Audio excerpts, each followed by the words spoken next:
उद्देश्य। इस पाठ के अंत में आप निम्नलिखित सीखने में सक्षम हो जाएंगे। 1989 और 1992 के बीच भारतीय राजनीति में 5 अहम घटनाओं की व्याख्या करने में, गठबंधन के युग को परिभाषित करने में, अन्य पिछड़े वर्गों के राजनीतिक विकास का वर्णन करने में, अयोध्या की घटना तथा शाहबानो मुकदमे को परिभाषित करने में, गुजरात के दंगों के बाद उठने वाले पंथ निरपेक्ष तथा लोकतांत्रिक चुनौतियों को परिभाषित करने में, राजनीतिक दलों के बीच उभरती सहमति की व्याख्या करने में, 1989 तथा 1992 के बीच भारतीय राजनीति में हुए 5 अहम बदलाव। 80 के दशक के दौरान भारतीय राजनीति में कुछ अहम बदलाव आए। इन बदलावों का भारतीय राजनीति पर दीर्घकालीन असर हुआ। प्रथम, 1989 के चुनावों में कांग्रेस पार्टी की हार हुई। इन चुनावों में कांग्रेस केवल 197 सीटें ही जीत पाई। ये कांग्रेस के प्रभुत्व के खात्मे का सूचक था। इसके बावजूद कांग्रेस एक महत्वपूर्ण राजनीतिक समूह थी। 1989 के बाद भी देश की राजनीति पर इसकी पकड़ अन्य किसी भी दल से अभी भी ज्यादा थी। 1991 के मध्यावधि चुनाव के बाद कांग्रेस पुनः सत्ता में आई। द्वितीय, 1990 में अन्य पिछड़े वर्गों के लिए केंद्र सरकार की नौकरियों में आरक्षण देने संबंधी मंडल आयोग की सिफारिशों को लागू करने के केंद्र सरकार के फैसले के कारण देश के विभिन्न भागों में हिंसक झड़पें शुरू हो गईं। इसके समर्थकों तथा विरोधियों के बीच विवाद को मंडल मुद्दे के नाम से जाना जाता है। 1989 के बाद देश की राजनीति में इसने अहम भूमिका अदा की। 1989 तथा 1992 के बीच भारतीय राजनीति में हुए 5 अहम बदलाव। तृतीय, 1991 में राजीव गांधी द्वारा नए आर्थिक बदलावों की शुरुआत हुई। इसे ढांचागत सुधार कार्यक्रमों के रूप में भी जाना गया तथा आजादी के बाद पहली बार भारत की अर्थव्यवस्था में बदलाव आया। कई अलग अलग संगठनों के विरोध के बावजूद बाद की सरकारों ने इसे जारी रखा। चतुर्थ, अयोध्या में बाबरी मस्जिद के ध्वंस के बाद देश में पंथ निरपेक्षता के मुद्दे पर बहस शुरू हो गई। इस घटना के कारण भारतीय राजनीति में बहुत से बदलाव आए। इसका ताल्लुक भारतीय जनता पार्टी के सत्ता में आने से भी है। पांचवां, मई 1991 में एक चुनाव अभियान के दौरान तमिलनाडु यात्रा के दौरान एलटीटीई से जुड़े एक श्रीलंकाई द्वारा राजीव गांधी की हत्या कर दी गई। 1991 के चुनावों में कांग्रेस बहुमत में आ गई तथा पीवी नरसिम्हा राव प्रधानमंत्री बने। गठबंधन का युग। 1989 के लोकसभा चुनाव। 1989 के चुनावों में न तो कांग्रेस को न किसी और दल को ही स्पष्ट बहुमत प्राप्त हो सका। हालांकि कांग्रेस को अन्य सभी राजनीतिक दलों के मुकाबले अधिक ही सीटें मिलीं, पर पूर्ण बहुमत नहीं मिला, अतः इसने विपक्ष में बैठने का फैसला किया। जनता दल तथा कुछ अन्य क्षेत्रीय दलों के गठजोड़ को राष्ट्रीय मोर्चा का नाम दिया गया। उन्हें 2 और राजनीतिक दलों भाजपा तथा वाम मोर्चा का समर्थन मिला तथा उन्होंने सरकार बनाई। भाजपा तथा वाम मोर्चा ने सरकार को बाहर से समर्थन दिया तथा वे मंत्रिमंडल में शामिल नहीं हुए। कांग्रेस राज का अंत। 1989 का वर्ष कांग्रेस के प्रभुत्व वाली भारतीय राजनीति के अंत का सूचक था, किंतु अन्य कोई भी एक राजनीतिक दल इसके विकल्प के रूप में सामने नहीं आ सका था।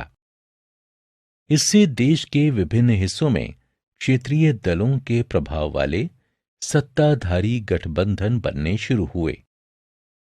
1996 के लोकसभा चुनाव। 90 के दशक में विभिन्न राजनीतिक पार्टियां दलितों तथा ओबीसी की नुमाइंदगी कर रही थीं। इसके बाद संयुक्त मोर्चा सरकार का गठन हुआ। 1989 के ठीक उलट इस बार इस सरकार को कांग्रेस तथा वामपंथी पार्टियों का समर्थन प्राप्त था। हालांकि भाजपा 1996 के चुनावों में सबसे बड़ी पार्टी बनकर उभरी तथा उसे सरकार बनाने का न्योता भी मिला, किंतु अधिकांश अन्य राजनीतिक गुट इसकी नीतियों से सहमत नहीं थे, इसलिए भाजपा सरकार नहीं बना पाई। गठबंधन की राजनीति। 1989 में वामपंथी पार्टियों तथा भाजपा ने कांग्रेस को सत्ता से बाहर रखने के लिए सरकार को समर्थन दिया। इस प्रकार राजनीतिक पार्टियों ने अपने मजबूत राजनीतिक प्रतिद्वंदियों को सरकार बनाने से रोकने के लिए विपरीत विचारधारा वाले समूहों के साथ भी गठजोड़ करना शुरू किया। 1998 के लोकसभा चुनाव। मई 1998 से लेकर जून 1999 तक भाजपा ने एक गठबंधन के रूप में सरकार बनाई। अक्टूबर 1999 में ये फिर सत्ता में लौटी। इन दोनों पारियों में श्री अटल बिहारी वाजपेयी प्रधानमंत्री रहे। इस सरकार ने अपना कार्यकाल पूरा किया। 1989 के बाद भारत में गठबंधन सरकारों का युग शुरू हुआ। ये दौर अगले 11 केंद्र सरकारों तक चलता रहा। 2014 में इस प्रवृत्ति में फिर बदलाव देखने को मिला तथा भाजपा पूर्ण बहुमत के साथ सरकार बना पाने में सफल हो सकी। अन्य पिछड़े वर्गों का राजनीतिक विकास। 1977 का राजनीतिक गठबंधन। एससी तथा एसटी के अलावा सामाजिक पिछड़ेपन के शिकार अन्य पिछड़े वर्गों ने 1977 के आसपास भारतीय राजनीति को प्रभावित करना शुरू किया। चूंकि पिछड़ा वर्ग के बड़े हिस्से का कांग्रेस से भरोसा टूट चुका था, अन्य राजनीतिक गुटों को इस वर्ग का समर्थन मिला। इसके परिणाम स्वरूप 1977 में केंद्र में जनता पार्टी की सरकार बनी। भारतीय क्रांति दल तथा संयुक्त सोशलिस्ट पार्टी जैसे जनता पार्टी समर्थक दलों का पिछड़े वर्गों पर जबरदस्त प्रभाव था। सरकार का निर्णय। मंडल आयोग की सिफारिशों को लागू करने के केंद्र सरकार के फैसले के कारण भी अन्य पिछड़ी जातियों की राजनीति को हवा मिली। बहुत से राजनीतिक पार्टियों ने ओबीसी के लिए शिक्षा तथा रोजगार संबंधी अवसरों पर चर्चा शुरू कर दी। ओबीसी वर्ग भी देश के राजनीतिक परिदृश्य के प्रति अधिक सजग हो गया। उसने भारतीय शासन व्यवस्था में बेहतर प्रतिनिधित्व की मांग शुरू कर दी। मंडल आयोग। ओबीसी के लिए आरक्षण की शुरुआत सर्वप्रथम बिहार में कर्पूरी ठाकुर सरकार के समय से शुरू हुई। फिर आजादी के बाद दूसरी बार केंद्र सरकार द्वारा पिछड़ा वर्ग आयोग की नियुक्ति का फैसला लिया गया। इसके अध्यक्ष बीपी मंडल के नाम पर इसे मंडल आयोग का नाम दिया गया। इसने शैक्षिक संस्थानों तथा सरकारी नौकरियों में 27% सीटों के अन्य पिछड़े वर्ग के लिए आरक्षित किए जाने की अनुशंसा की। मंडल आयोग ने ओबीसी की दशा में सुधार लाने के लिए भूमि सुधार संबंधी कई सुझाव दिए। देश में इसका भयंकर विरोध होने तथा सर्वोच्च न्यायालय में चुनौती दिए जाने के बावजूद इसे न्यायालय द्वारा नवंबर 1992 में बहाल कर दिया गया। 1980 के दशक में दलित राजनीति का उद्भव। 1978 में पिछड़ा वर्ग तथा अल्पसंख्यक समुदाय कर्मचारी संघ बाम सेफ का गठन हुआ। इसने बहुजन या एससी, एसटी, ओबीसी तथा अल्पसंख्यकों का पुरजोर समर्थन किया। इसके बाद कांशीराम के द्वारा दलित शोषित समाज संघर्ष समिति तथा बाद में बहुजन समाज पार्टी बीएसपी का गठन किया गया। अयोध्या प्रकरण, शाहबानोवाद। भाजपा का एक हिंदू पार्टी के रूप में उदय।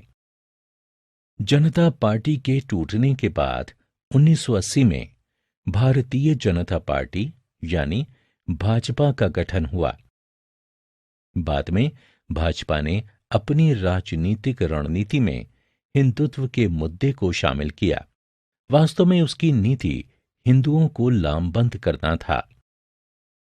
भाजपा ने बीडी सावरकर की विचारधारा पर बल दिया। उसने ये भी दलील दी कि एक मजबूत राष्ट्र एक राष्ट्रीय संस्कृति की नींव पर ही खड़ा हो सकता है तथा उसका आधार हिंदुत्व ही होगा। 1980 के दशक के आसपास की दो अहम घटनाएं। 1985 में शाहबानो को उसके पति द्वारा गुजारा भत्ता दिए जाने के पक्ष में सर्वोच्च न्यायालय के फैसले को इस्लामिक कानून में हस्तक्षेप के रूप में देखा गया। मुसलमानों के भीतर से इसका विरोध होने लगा। इस पर विचार करते हुए केंद्र सरकार ने मुस्लिम महिला तलाक पर अधिकारों के संरक्षण का अधिनियम 1986 को लागू किया, जिसके तहत सर्वोच्च न्यायालय का फैसला निरस्त हो गया। भारतीय जनता पार्टी ने इसकी कड़ी भर्त्सना की। फरवरी 1986 में फैजाबाद जिला न्यायालय में 1940 से लंबित पड़े मुकदमे में न्यायालय ने यह फैसला दिया कि बाबरी मस्जिद परिसर को खोल दिया जाए ताकि हिंदू उस जगह पर आराधना कर सकें जिसे वो भगवान राम का मंदिर मानते हैं। इससे पूरे देश में हिंदू तथा मुस्लिम समुदाय में तनाव व्याप्त हो गया। अंततः 6 दिसंबर 1992 को हजारों कार सेवक विवादित स्थल पर इकट्ठा हो गए तथा मस्जिद को ढा दिया। इससे देश के विभिन्न हिस्सों में हिंदू तथा मुसलमानों के बीच हिंसक झड़पें होनी शुरू हो गईं। जनवरी 1993 में मुंबई में भी दंगे हुए। अयोध्या की घटना और उसके बाद। इस घटना के कारण देश में कई राजनीतिक बदलाव आए। केंद्र ने उत्तर प्रदेश की भाजपा सरकार को बर्खास्त कर दिया। भाजपा शासन वाले कई राज्यों में राष्ट्रपति शासन लागू कर दिया गया। उत्तर प्रदेश के मुख्यमंत्री को बर्खास्तगी झेलनी पड़ी तथा सर्वोच्च न्यायालय में उनके खिलाफ कानूनी कार्रवाई भी हुई। धार्मिक मुद्दों पर आधारित इस राजनीति के उदय ने ही भारत में पंथ निरपेक्षता तथा लोकतंत्र को लेकर चर्चा का बाजार गर्म कर दिया। गुजरात के दंगों के बाद धर्मनिरपेक्ष तथा लोकतांत्रिक चुनौतियां। भारतीय धर्मनिरपेक्षता के समक्ष चुनौतियां। 1984 के बाद से भारत के लोकतांत्रिक माहौल को सिख विरोधी दंगों तथा फरवरी मार्च 2002 में गुजरात में मुसलमानों के खिलाफ दंगों के रूप में कई चुनौतियों से गुजरना पड़ा है। इसे भारतीय धर्मनिरपेक्षता तथा लोकतंत्र के लिए खतरे के रूप में देखा जाता है। गोधरा कांड। 27 फरवरी 2002 को कार सेवकों से भरे ट्रेन के एक डिब्बे में आग लगा दी गई। इसमें 57 लोग जलकर मर गए।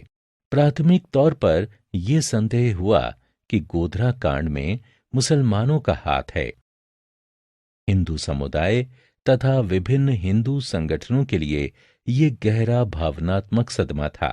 इस घटना के पूर्व देश में सांप्रदायिक सद्भाव तथा शांति का माहौल था, किंतु इस बर्बर घटना ने हिंदुओं तथा मुसलमानों के बीच पुनः सांप्रदायिक तनाव उत्पन्न कर दिया। परिणाम स्वरूप सारे गुजरात में सांप्रदायिक हिंसा शुरू हो गई। गुजरात में हिंदू मुस्लिम दंगे। अगले दिन 28 फरवरी 2002 से गुजरात के भिन्न हिस्सों में सांप्रदायिक हिंसा शुरू हो गई तथा लगभग 1 महीने तक जारी रही।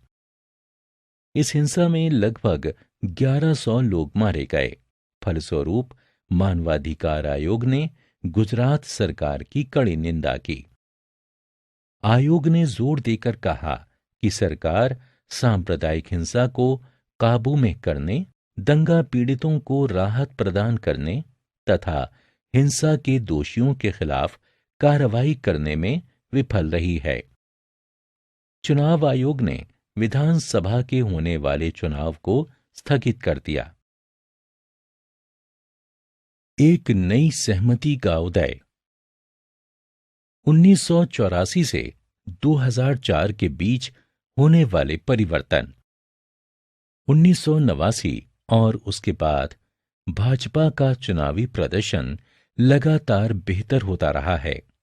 1989 में भाजपा तथा कांग्रेस की कुल सीटों का जोड़ समस्त सीटों का 50% भी नहीं हो पाया था। 90 के दशक के दौरान होने वाला राजनीतिक संघर्ष मुख्यतः भाजपा नेतृत्व वाले गठबंधन तथा कांग्रेस के नेतृत्व वाले गठबंधन के बीच था। 2004 के लोकसभा चुनावों के परिणाम। 2004 में एनडीए की हार हुई तथा कांग्रेस के नेतृत्व में यूपीए के नाम से गठबंधन की एक नई सरकार सत्ता में आई।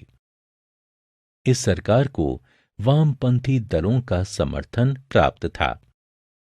1990 के दशक में भारतीय राजनीति में व्यापक रूप से 4 समूह देखने में आए: कांग्रेस तथा उसके सहयोगी, भाजपा तथा उसके सहयोगी, वामपंथी पार्टियां तथा ऐसे अन्य दल जो किसी के समर्थक नहीं थे। राजनीतिक पार्टियों के बीच उभरती सहमति। राजनीति में भयंकर प्रतिस्पर्धा के बाद भी विभिन्न राजनीतिक समूहों के बीच एक सहमति सी बनती दिखती है। एक, अधिकांश राजनीतिक समूह नई आर्थिक योजनाओं का समर्थन करते हैं तथा उनका ऐसा मानना है कि देश के विकास के लिए ये आवश्यक है। 2, राजनीतिक पार्टियों ने पिछड़ी जातियों के सामाजिक तथा राजनीतिक प्रभाव को महसूस कर लिया है तथा वे उनके लिए शैक्षिक तथा नौकरियों से संबंधित आरक्षण के पक्ष में हैं। 3, सभी राजनीतिक पार्टियां लोकसभा के चुनावों में राज्य स्तरीय तथा छोटे राजनीतिक समूहों के महत्व को समझ गई हैं। 4, सभी राजनीतिक पार्टियों ने गठबंधन की व्यवस्था की राह में आने वाली विचारधारा संबंधी भिन्नताओं को परे रखना शुरू कर दिया है। इन बदलावों से साफ जाहिर होता है कि हम कांग्रेस के प्रभुत्व वाली राजनीति के मुकाबले अधिक प्रतिस्पर्धात्मक राजनीति के युग में हैं। राजनीतिक दलों के बीच विभिन्न रजामंदियों के बावजूद नए लक्ष्यों तथा विकास की धारा सतत प्रवाहमान है तथा गरीबी, रोजगार तथा धार्मिक शांति के विषय अभी भी राजनीतिक एजेंडा के हिस्सा हैं। सारांश। हमने जो कुछ सीखा है उसे संक्षेप में दोहराएं। 1989 तथा 1992 के बीच भारतीय राजनीति में आने वाले 5 अहम बदलाव। 80 के दशक के अंत में भारतीय राजनीति में कुछ महत्वपूर्ण बदलाव आए। इन बदलावों का भारतीय राजनीति पर गहरा असर पड़ा। गठबंधन का युग। 1989 के लोकसभा के चुनाव, कांग्रेस शासन का अंत, 1996 के लोकसभा चुनाव, गठबंधन की राजनीति तथा 1998 में लोकसभा चुनाव। अन्य पिछड़े वर्गों का राजनीतिक विकास। 1977 का राजनीतिक गठबंधन, मंडल आयोग की सिफारिशों को लागू किया जाना तथा 1980 के दशक की दलित राजनीति। अयोध्या प्रकरण, शाहबानोवाद। भाजपा का हिंदू पार्टी के रूप में उदय। जनता पार्टी के विखंडन के बाद 1980 में भारतीय जनता पार्टी यानी भाजपा का गठन हुआ। 1980 के दशक के आसपास की 2 अहम घटनाएं। 1985 में शाहबानों के पक्ष में उसके पति से गुजारा भत्ता दिए जाने के मुद्दे पर सर्वोच्च न्यायालय के फैसले को मुस्लिम कानून में हस्तक्षेप के रूप में देखा गया। अयोध्या प्रकरण तथा उसका असर। अयोध्या की घटना के कारण देश में कई राजनीतिक बदलाव आए। इसमें केंद्र द्वारा उत्तर प्रदेश की सरकार को बर्खास्त किया जाना शामिल था। गुजरात दंगों के बाद पंथ निरपेक्ष तथा लोकतांत्रिक चुनौतियां। भारतीय धर्म निरपेक्षता के समक्ष चुनौतियां। 1984 के बाद भारत के लोकतांत्रिक माहौल को कई चुनौतियों से गुजरना पड़ा, जिनमें सिख विरोधी दंगे तथा फरवरी-मार्च 2002 में गुजरात में मुसलमानों के खिलाफ हिंसा भड़क उठना शामिल था। गोधरा प्रकरण। 27 फरवरी 2002 को अयोध्या से लौट रहे कार सेवकों से भरी ट्रेन के एक पूरे डिब्बे में आग लगा दी गई। इसमें 57 लोग झुलस कर मर गए थे। गुजरात के हिंदू मुसलमान दंगे। अगले दिन अर्थात 28 फरवरी 2002 से गुजरात के विभिन्न भागों में दंगे भड़क उठे तथा आने वाले 1 महीनों तक जारी रहे। इसमें लगभग 1100 लोगों की जानें गईं। नई सहमति का आविर्भाव। 1984-2004 के बीच के बदलाव। 1989 के बाद से भाजपा के चुनावी प्रदर्शन में लगातार सुधार होता रहा। 2004 के लोकसभा चुनावों के परिणाम। 2004 में एनडीए की हार हुई तथा कांग्रेस के नेतृत्व में संयुक्त प्रगतिशील गठबंधन यूपीए के नाम से एक गठजोड़ की सरकार सत्ता में आई। राजनीतिक दलों के बीच उभरती सहमति। राजनीतिक में गला काट प्रतिस्पर्धा के बावजूद विभिन्न राजनीतिक समूहों के बीच एक सहमति सी बनती दिखती है।